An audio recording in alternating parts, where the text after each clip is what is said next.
Hi, my name is Stephen Lias, and I'm the founder and leader of Composing in the Wilderness. About a dozen years ago, we started our program with a really simple idea, and that was, let's take composers on a wilderness adventure and then have them write music about it and see what happens. And in the 12 years since then, we've been constantly surprised, amazed, and moved by the incredibly genuine and artistic and nuanced works that the composers have written out of their experiences, and also how the experience has just changed their lives.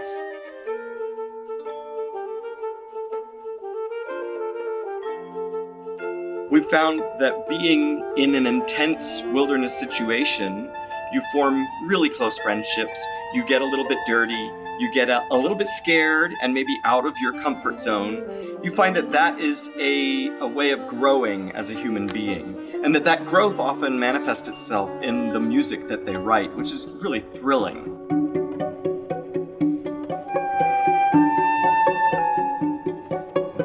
So in 2023, working with the wonderful guides from Alaska Alpine Adventures, we took 6 composers into the remote wilderness of Lake Clark National Park in Alaska. That involved a bush plane flight and then a float plane flight into the park, where we landed in a lake and unloaded all our gear from the pontoons of the plane, inflated our inflatable canoes, and set off paddling to find a place to camp. We didn't know what would happen. We just went with the flow. We hiked up some mountains nearby. We bushwhacked through whatever the landscape had to offer. We slept with the mosquitoes and paddled through the lake in the rain and just communed with nature and had a really moving and inspirational time together. And then the composers all went home and wrote pieces about it. And those are the pieces that you're going to hear this evening. So I hope you brought your hiking boots and your trekking poles, because we're going to have a musical adventure together. We're so grateful for all the partners that we work with to make Composing in the Wilderness happen. That includes Alaska Geographic and the Fairbanks Summer Arts Festival, and of course the National Park Service in Alaska. And also with this particular group of composers, we asked them to write for Wind Ensemble. This is our first time writing for large ensembles, so we're also incredibly in the debt of the conductors and ensembles that have devoted all the time necessary to bring these works to the stage. So I hope you enjoy, I'm sure you're going to enjoy, Composing in the Wilderness from Lake Clark National Park.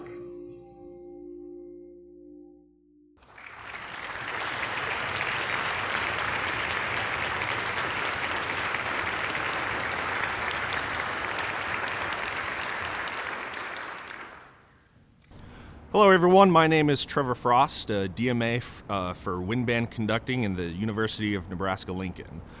My assignment for Composing in the Wilderness was a grade 4 light, humorous, and playful piece. Now the problem is that I did not view Lake Clark as humorous, light, or playful at all. So I had a little bit of I had trouble finding some sort of ideas that would represent that particular assignment. So instead of trying to come up with ideas while we were in the national park, I just decided to take it all in, live in the moment, and the ideas can come later. So as one day we were hiking down one of the mountains there, out of the brush we saw a snowy white bird making these guttural clucking sounds. And the tour guides identified it as the Willow Ptarmigan. It was at that moment where I thought, maybe I could write this piece about the birds out in Lake Clark National Park. After doing some research on this particular species, the Willow Ptarmigan, they are very territorial, but they also have a very playful side to their personality. And I decided to run with that. So after all the research, after taking some field recordings and attempting to write those bird calls on paper, it birthed the Journey Above the Tundra, Dance of the Willow Ptarmigan. I hope you enjoy.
Hey everybody, my name's Kory Reader. I'm the composer of An Image 3 Hours Wide.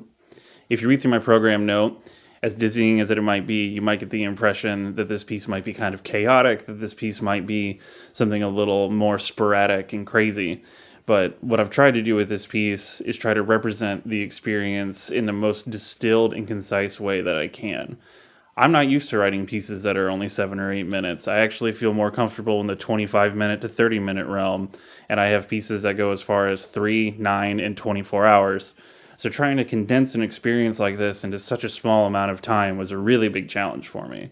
But hopefully, when you listen to this piece, you can get a hint or maybe an image or an impression of that sublime feeling that I'm sure all of my colleagues you're going to hear tonight experience just like I did. For me, doing something like this, it's really hard to express everything that happened and everything that I felt along the way. And I hope that by experiencing everybody's music tonight, you get a greater impression and a greater sense of the beauty and splendor that we all got to experience up there. But I still want to use this as the opportunity to give a sense of urgency, that I don't feel particularly sentimental about this as much as reflecting on it. I do feel the urgency and the importance of protecting spaces like this. And I hope projects like Composing in the Wilderness and other things like this help us develop a land ethic together and help us get a sense of splendor and wonderment and hopefully a sense of protection and care for places like this. Thanks.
Hi, my name is Ryan McQuay Meredith, and the next piece you're about to hear is my composition, West of Nowhere.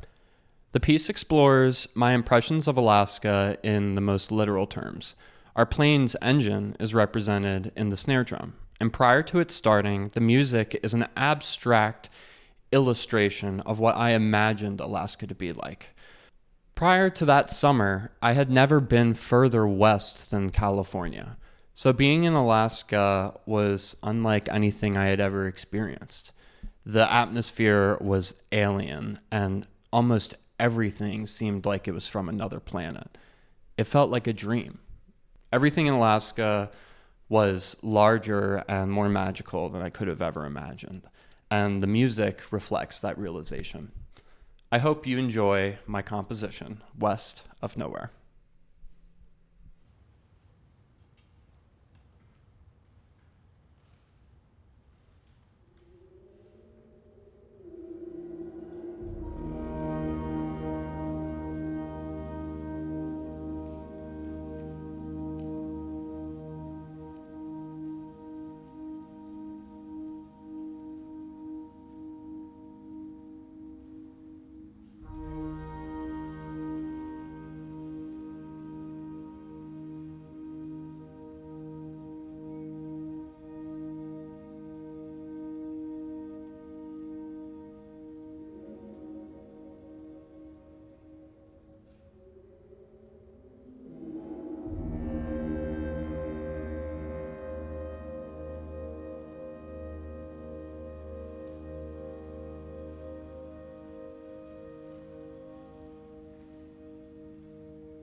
I've traveled to around 90 countries, yet I've never experienced anything like the Alaskan tundra.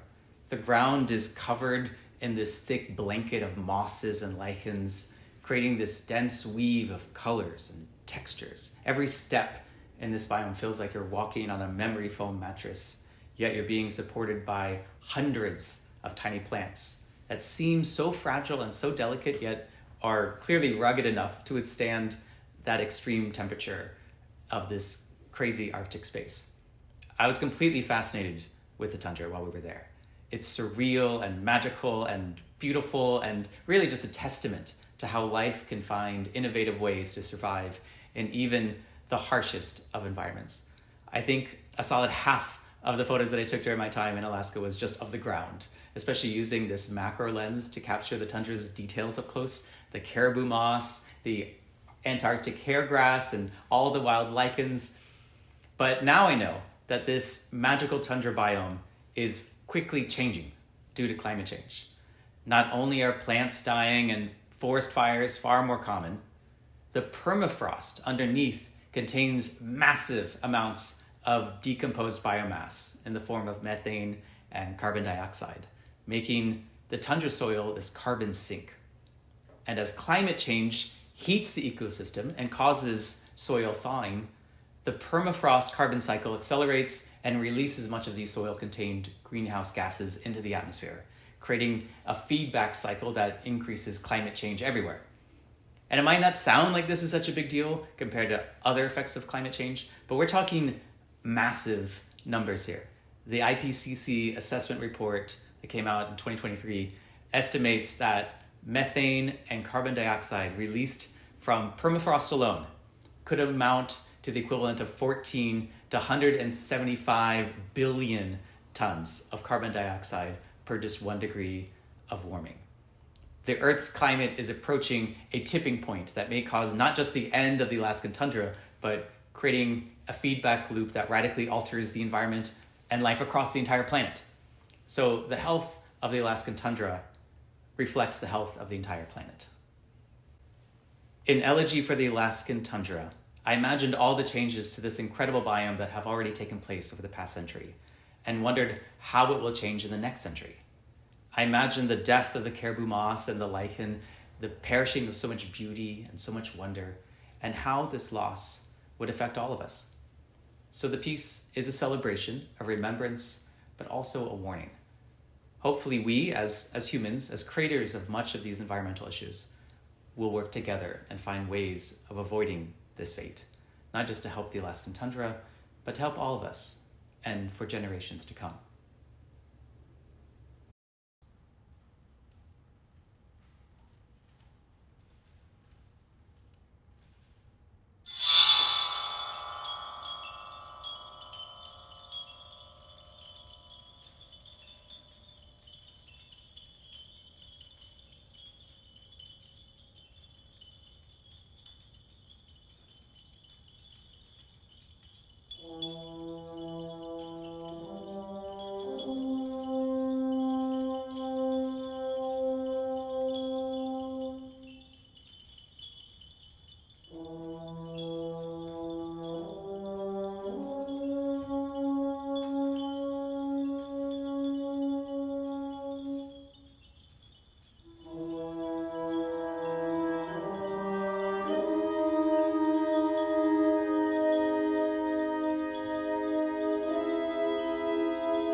Hi, I'm Paul Rudy, Curator's Distinguished Professor of Composition at the UMKC Conservatory in Kansas City, where I've taught for 26 years.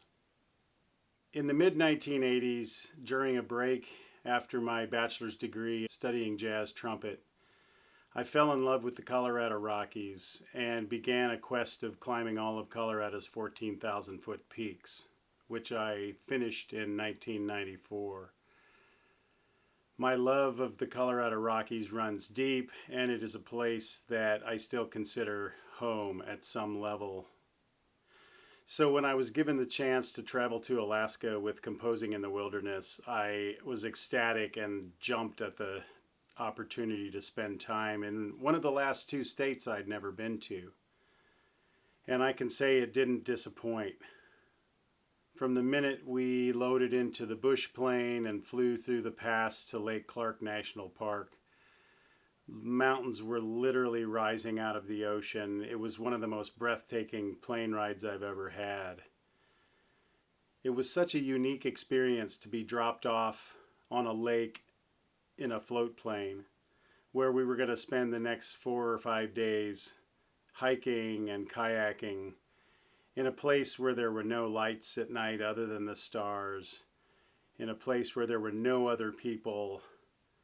There were birds, there were bear prints, although we never did see a bear. We were constantly aware that they were around. It was just a really special experience in solitude and seclusion, which is something I really love and have built into my own life. During that time off in the 1980s when I was climbing all the peaks, I ended up taking a composition class in 1989 with Catherine Murdoch at the Wichita State University. During that class, I wrote my first composition at age 26. And one of the things I'll never forget was 2 pieces that she played for us. One was George Crumb's Ancient Voices of Children, and the other one was Joseph Schwantner's And the Mountains Rising Nowhere. Both of those pieces just literally blew me away. I had no idea that that's what music could be. And I decided right then and there that I wanted to make music if those were some of the possibilities. So 2/3 of a lifetime later, I find myself in Alaska, in a place where literally mountains are rising everywhere. And so my piece is an homage, maybe not so much to him and his music, but to the inspiration that he created within me. And I made a piece that directly tapped into that initial inspiration from Joseph Schwantner's music to my recent experience in Alaska. I don't climb summits anymore, but one of the biggest summits of my life has been dedicating my entire life to the pursuit of music and sound. And this experience with composing in the wilderness and the resultant composition you're about to hear is a culmination of that lifetime of love of mountains and love of music. I hope you enjoy it.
Oh, hello.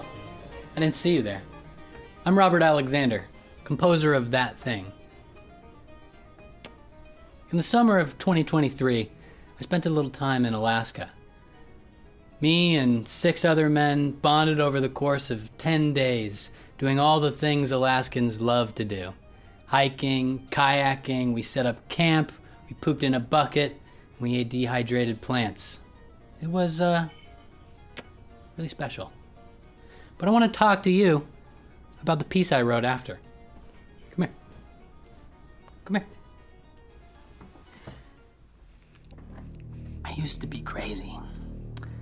I'd lie in bed, thinking about all the embarrassing things I'd ever done throughout my life. I wasn't able to sleep, could barely breathe. The straitjacket of shame tightened year after year after year.